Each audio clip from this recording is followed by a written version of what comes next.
नमस्कार, आप देख रहे हैं भारत टाइम्स न्यूज़ और मैं हूं आपके साथ कंचन।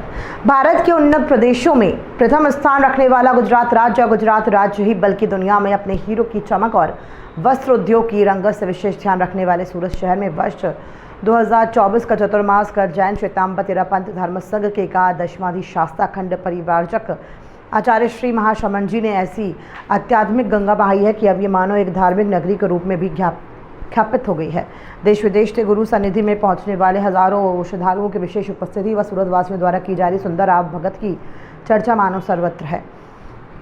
सूरत नगरी का ये चतुर्मास सब संपन्नता की ओर है। इसके बावजूद भी श्रद्धालुओं के पहुंचने की संख्या और तेरापंथ धर्म संघ के संगठनों, संस्थाओं आदि के कार्यक्रम और सम्मेलनों का दौरान वर्तमान समय में भी जारी है। एक और प्रेक्षा इंटरनेशनल द्वारा अंतर्राष्ट्रीय प्रेक्षा ध्यान शिविर गतिमान है, तो दूसरी ओर रविवार को पारमार्थिक शिक्षण संस्थान का द्वितीय अधिवेशन का क्रम भी रहा।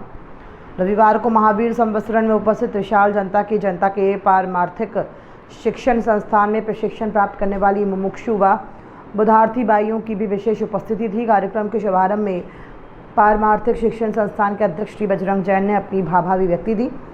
समणी रिजु प्रज्ञा जी ने भी अपनी भाभा अभिव्यक्ति दी। मुमुक्षु अंजलि ने संस्था की रिपोर्ट प्रस्तुत की। तेरापंथधीशास्ता युग प्रधान आचार्य श्री महाशमन जी ने आयारो आगम के माध्यम से उपस्थित जनमेदिनी को पावन प्रतिबोध प्रदान करते हुए कहा कि जीवों के कर्म बंध और कर्म विपाक को जानकर उनके सुख और दुख को देखना चाहिए। प्राणी दुख का अनुभव करता है तो सुख का भी अनुभव करता है। यहाँ कर्म को दुख बताया गया है। उनके कर्मों के उपादान कारण से दुख उत्पन्न होता है। भौतिक संदर्भों में प्राप्त होने वाला सुख भी कर्म से जुड़ा हुआ है। आध्यात्मिक सुख कर्म के विलय से प्राप्त होने वाला है। कर्म के निर्जरा से भीतरी सुख की प्राप्ति हो सकती है। कर्मों के विलय से वास्तविक आध्यात्मिक आंतरिक और परम सुख की प्राप्ति हो सकती है।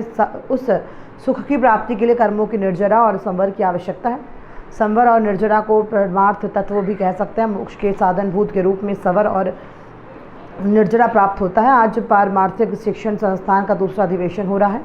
75 वर्षों के कालमान को इस संस्था ने संपन्न कर लिया है। परम पूज्य आचार्य श्री तुलसी के समय अनेक संस्थाओं ने जन्म लिया था। उनमें एक संस्था ये पारमार्थिक शिक्षण संस्था है। समाज में अनेक संस्थाएं हैं, लेकिन ये संस्था परमार्थ से जुड़ी हुई है। भगवान महावीर निर्माण दिवस के संदर्भ में 3 दिनों के तेले की तपस्या में प्रेरणा प्रदान की। मुमुक्षु बहनों ने अपनी संवादात्मक प्रस्तुति दी। मुमुक्षु बहनों ने गीत का भी संगान किया। मुमुक्षु बिनु और मुमुक्षु शेफाली ने अपनी श्रद्धा अभिव्यक्ति दी।